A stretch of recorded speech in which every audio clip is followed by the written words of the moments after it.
Shyness, la timidez. Shyness could be when the child don't socialize with other boys in the school. Also, it could be the negative self-image that the child has. There are two causes of the problem. Sometimes the teenagers develop image of themselves because they are physically different of their peers. It could be they are short height, or they are taller than the others, or they could be more. They could be fatter or thinner than the others. Shyness is very common. Then the psychologists are focusing the attention on the problem. There are workshops as Shyness workshop in the universities in all the country.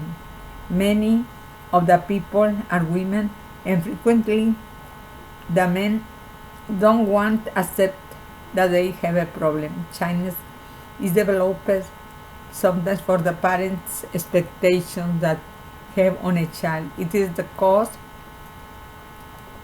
that a child feels self-conscious in spite of his qualities. The parents' love could depend on the child development, as to have a good grade or trying to fulfill unrealistic goals. The failure for fulfilling such expectations is the cause that the child feels a true failure as a person. People that join our program are more active and more sensitive to the needs of others than the most of the people. Even though there isn't a workshop near you, you could take one. You could use some of the techniques.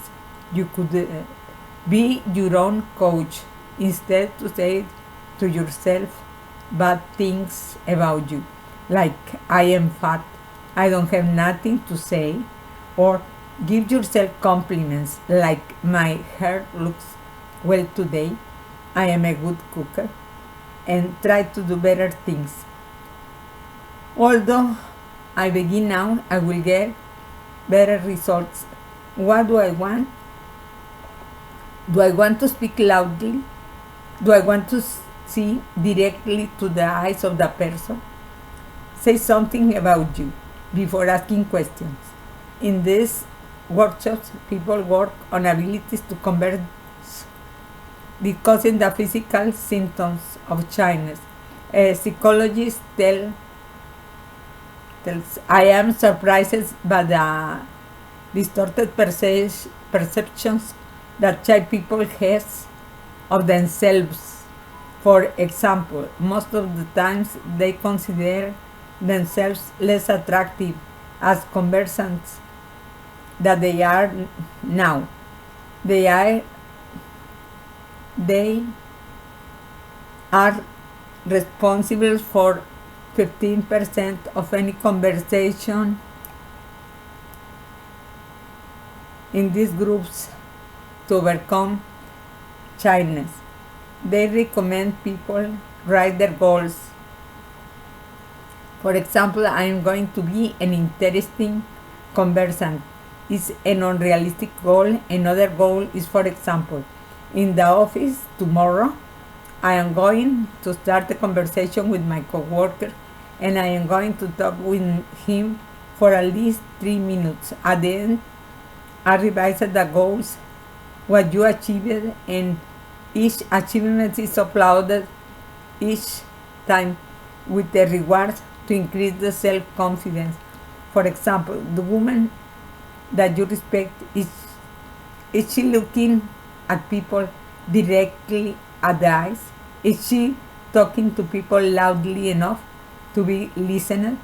How she use an expression and corporal language for what she wants to say seem lively, and how she makes some transition of one subject to other. It is recommended an active listener to dominate the conversations.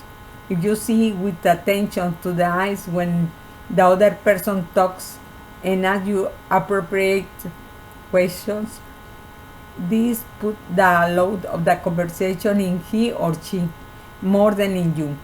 and this makes you feel self-conscious. People that join our program are more active and more sensitive to the needs of others than the most of the people, even though there isn't a workshop near you. You could take one, you could use some of the techniques, you could be your own coach instead to say to yourself bad things about you, like I am fat, I don't have nothing to say. Give yourself compliments like my hair look well today, I am good cook, and try to do better things. Although I begin now, I will get better result. What do I want? Do I want to speak loudly? Do I want to see directly to the eyes of the person? Say something about you before asking questions. Thank you.